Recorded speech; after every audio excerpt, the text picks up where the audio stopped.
सूबाई वजीर सेहत डॉक्टर यास्मीन राशिद कोरोना की वजह से आजकल बहुत मसरूफ है। उनसे मिलने इकबाल एवेन्यू लाहौर में उनकी रिहाइश का पहुंचे। अस्सलाम जी, क्या हाल आपका? खैरियत से हैं? ठीक ठाक है, बिल्कुल अल्लाह के फज़ल।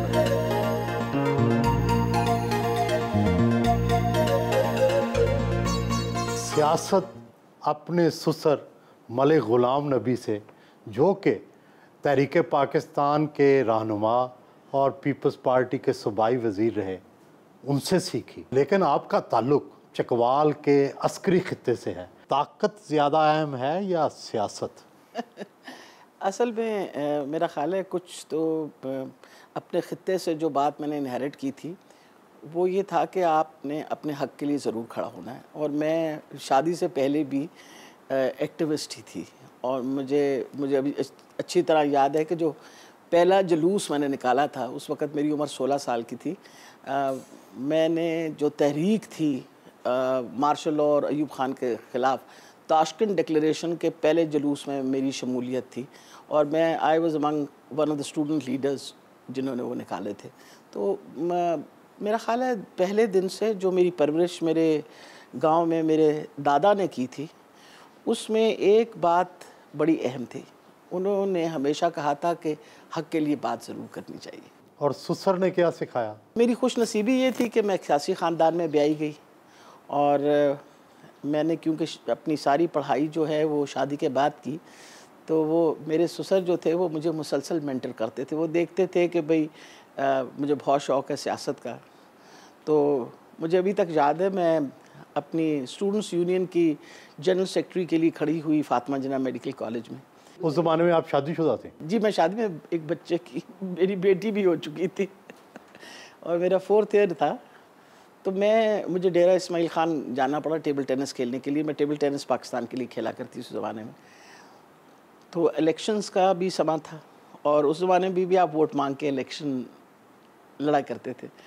तो ये वोट मांगने का तरीका तब मैंने सीखा। तो मैं वहाँ से जब वापस पहुँची तो मुझे मेरे ससुर ने बहुत नाराज़गी का इज़हार करके कहा कि आप इलेक्शन लड़ रही हैं अपने कॉलेज के अंदर और आप डेरा इस्माइल ख़ान चली गई। मैंने कहा जी वो यूनिवर्सिटी के मैचेस थे, वो भी खेलने ज़रूरी थे।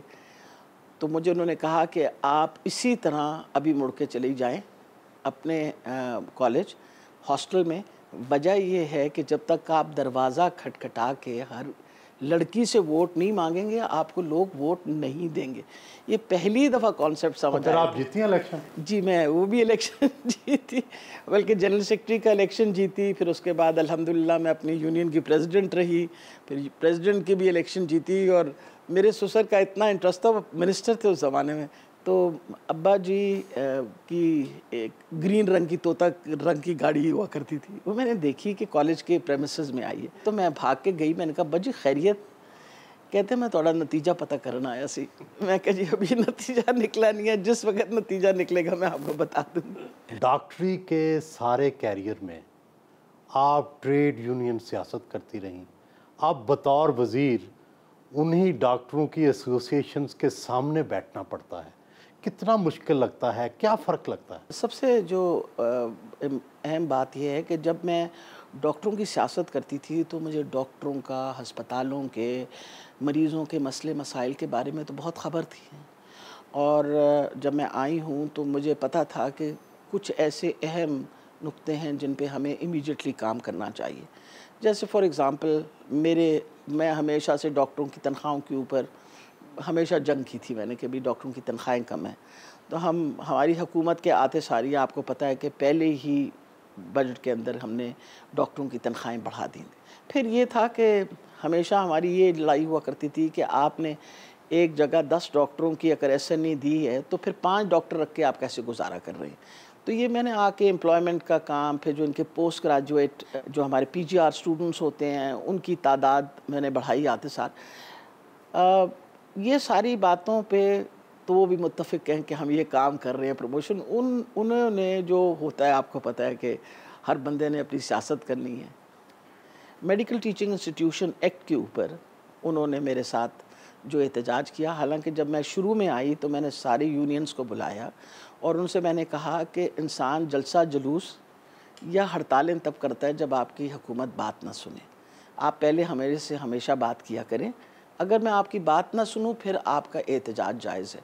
लेकिन उनको पुरानी आदतें थी, वो पहले एहतजाज शुरू करते थे। ये आदतें भी आपने डाली हुई हैं? नहीं, आप अच्छा मैं आपको बात बताऊं कि ये यूनियन का तरीका जो है ना, ये भी मैंने शुरू से सीखा था और इस बात पे भी मेरे ससुर का बहुत बड़ा अमल था, इसके अंदर वो दखल था। वो मुझे समझाते थे कि आपका असूलन, ताकि आपकी पोजीशन स्ट्रांग हो, हमेशा पहले अपनी डिमांड्स लिख के दें और उनको बताइए कि जी ये हमारे मसले मसाइल हैं। हमेशा कोशिश किया करें कि एक ऐसी मीटिंग ज़रूर हो जाया करे जिसके बाद जब वो आपकी बात न सुने तो फिर आपके पास जवाब होता है कि आप तो इतना सख्त एहतजाज करती रहीं कि 2 दफ़ा तो नौकरी से ही निकाली गई। लेकिन आप देखिए ना, सबसे इम्पोर्टेंट क्या बात थी, मैं हमेशा पहले लिख के दिया करती थी, पहले जाके डिमांड बताया करती थी। डॉक्टर साहब क्यों निकाली गई थी 2 दफ़ा? एक दफ़ा तो मार्शल लॉ का ज़माना था, ज़ियाउल हक का ज़माना था और उस ज़माने के अंदर अगर आपको याद हो तो लोगों ने सर्विस स्ट्रक्चर के लिए प्रोटेस्ट की थी। बहुत सारे डॉक्टरों को उन्होंने जेल कर दिया था और उस ज़माने में डॉक्टर ईस मोहम्मद को और एक डॉक्टर खालिद अब्दुल्ला थे, इनको रिग्रेस इम्प्रिजनमेंट मिल गई थी, RI दे दी गई थी प्रोटेस्ट करने के लिए ज़िया के ज़माने में। तो उस ज़माने में मैंने बहुत ज़्यादा प्रोटेस्ट की थी, तो तब इन्होंने मुझे नौकरी से बर्खास्त किया था। तो आई कंसिडर दैट मेरे लिए तो इट वाज एन ऑनर। दूसरी बात ये थी कि जब दूसरी दफ़ा हुआ था तो जो ऑटोनमी आपको देनी चाहिए एक मेडिकल कॉलेज को, वो ऑटोनॉमी उस तरह नहीं दी जा रही। अब फिर यूनिवर्सिटियों की ऑटोनॉमी ले रहे हैं? नहीं, अब देखिए मैं आपको बताऊं, मैं ये कहती थी हमेशा कि आप मेडिकल कॉलेजेस और इनकी यूनिवर्सिटीज़ को आप 1 लाइन बजट दें और 1 लाइन बजट देने के बाद उनको एडमिनिस्ट्रेटिव और फाइनेंशियल ऑटोनॉमी दें। तो आपको पता कि कोई किसी किस्म का वाइस चांसलर्स का कोई हिसाब किताब नहीं, मतलब आप पूछ नहीं सकते उनसे कि आप यूनिवर्सिटीज़ में क्या कर रहे हैं। तो अब क्या हुकूमत पूछ सकेगी वाइस चांसलर? नहीं, अभी तो कुछ भी नहीं हुआ, उसके ऊपर तो डिस्कशन हो रही थी।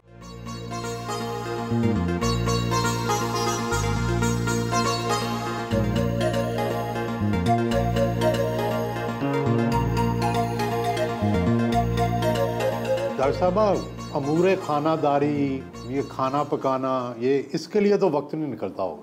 भाई यही नहीं किया। नहीं किया, बिल्कुल नहीं किया। नहीं, जब तक मेरी शादी नहीं हुई थी मेरी वालदा यूपी की थी। अच्छा, यूपी की थी? जी माशाल्लाह। अच्छा, और ये तो फिर बड़ी मिक्स कल्चर है। वो भी डॉक्टर थी, KE की ग्रेजुएट थी। अच्छा। लेकिन उनको खाना पकाने का बहुत शौक था। अच्छा। और मुझसे बहुत नाराज़ हुआ करती थी और ज़बरदस्ती उन्होंने मुझे खाना पकाना सिखाया। अच्छा। मुझे कहती थी कि एक घर की खातून को खाना ना पकाना है तो बहुत बड़ी ज़्यादती है। सीख तो लिया, लेकिन मेरी खुशनसीबी ये थी कि जब मैं आई हूँ ससुराल में तो मेरी सास जो थी वो भी नहीं कोई इस तरह का काम करती थी और उन्होंने कहा कि किचन का मसला आप रहने दीजिए, बंदे हैं काम करने के लिए। तो अच्छा। मैंने तो शुक्र किया 100 दफ़े। लेकिन कभी कभार कोई चीज़, अंडा उबाल लेती हैं, चाय बना लेती हैं? ऑमलेट बड़ी अच्छा बनाती हूँ, रोटी भी पका लेती हूँ। अच्छा, रोटी पकानी मुश्किल होती है? हाँ जी, वो मुश्किल काम कर लेती। लेकिन ये कि मुझे अभी तक याद है, हम इंग्लैंड गए तो दोनों मेरे बेटे छोटे मेरे साथ गए हुए थे। तो मैं जहाँ मेरी बहन है वो उनको जाना पड़ गया, मेरी ताया की भी बेटी, तो घर पे वो मेरे लिए खाना फ्रीज़ करके गई नहीं थी और उन्होंने कहा कि तुम जब आओगी तो 2-3 दिन तो फ्रोज़न खाना बच्चों ने खाया। तो उसके बाद उन्होंने कहा कि अम्मा ये फ्रोज़न खाना तो खाना बड़ा मुश्किल है, आपको कुछ पकाना आता है? तो मैंने उनसे कहा मैं कोशिश करती हूँ। खैर मैंने खाना जो पकाया उसके बाद उन्होंने कहा कि आइंदा आप कभी ना पकाइएगा।